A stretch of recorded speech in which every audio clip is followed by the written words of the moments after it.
AI is everywhere. Are you tired of hearing about it yet? Well, today I'm going to talk about it some more, and I'm going to show you a couple of ways that I use to determine whether a photo is AI generated or real. Go ahead and watch now. Okay, so here I have a couple of pictures coming up, and this first one is one that I asked ChatGPT to create. I think it's the easiest one to tell just looking at it right away. If it was smaller on a phone and you're scrolling, I do think it could be harder to tell. But if you look, you see wavy lines, you see wonkiness all through here. Over here at the top of the hood doesn't actually really connect into the ceiling. You can see some waviness in the tile grout, and you can see the cord for the light doesn't connect here, doesn't actually connect in any of these. And then you can see the wonkiness of the sink handle. Another giveaway I've noticed a lot in AI generated kitchens is it has a hard time. I'm gonna zoom all the way in. You can tell, first of all, if you zoom in, you can tell how bad it is. It's probably AI generated and not just a photo quality issue. AI almost always gets the knobs wrong on a stove. Stoves do not have this many knobs. So that is something I've noticed is a good giveaway for AI generated photos. Again, zoom in. There's not a sink here. What is this? What is this? What is this, right? It's just a lot of random stuff if you zoom in on it.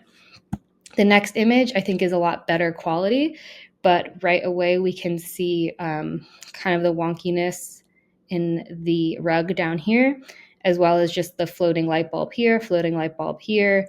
This one's a little bit better, but 2 floating light bulbs. AI also often gets plants wrong. It puts them in really random places. So if we zoom in, what is this? This is just green blobs attached to this window frame right here that's coming down. And truly, like, even right here is another good example. If you zoom in, you can't even hardly tell what it is, but let's zoom out. Right here, we're just kind of like sitting there on the wood, right?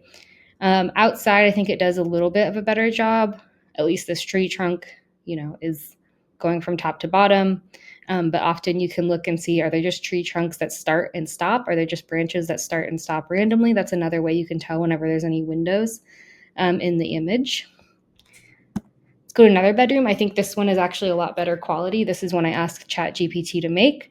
And at first I was like, can I use this image? Because I was just looking at it really quickly and I'm like, I don't see anything wrong. And then I kept looking.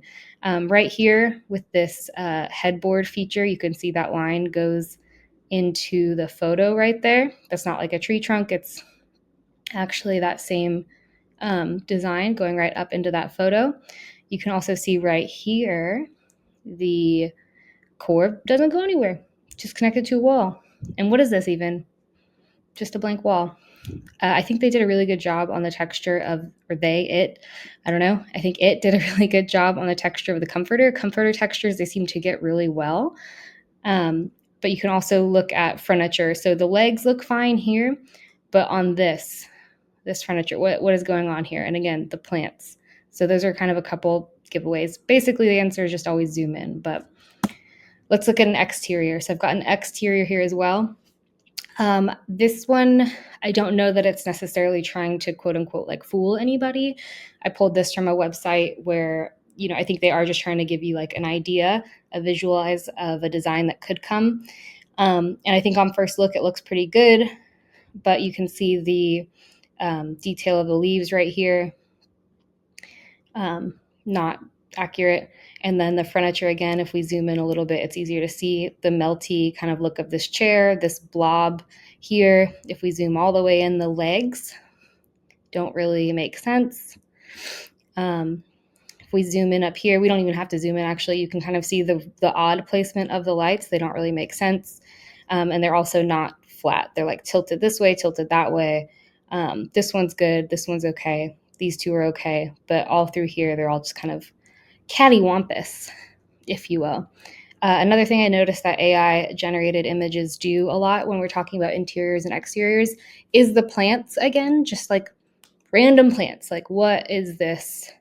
We've all been in a house. They're typically not just, maybe it's supposed to be a potted plant, but it really looks like it's just coming out of the wall right here. And then we can also see zoomed in, what are these shapes and these lines right here. So those are just kind of some quick ways you can tell if a photo is AI generated. So the gist of it is basically just zoom in. That's how you can kind of tell. But do I care about if something's AI generated? Not really. I think it's great to use to help try to figure out what direction you want to go in with design, because sometimes it can kind of be hard to find a real life image of what you're thinking. Or if you have items in your house, you can tell it. It's a very useful tool. You can tell it, show me a bedroom with a window on the north wall and hardwood floors, and then show me what it would look like with this type of furniture or with this type of stain on the floor.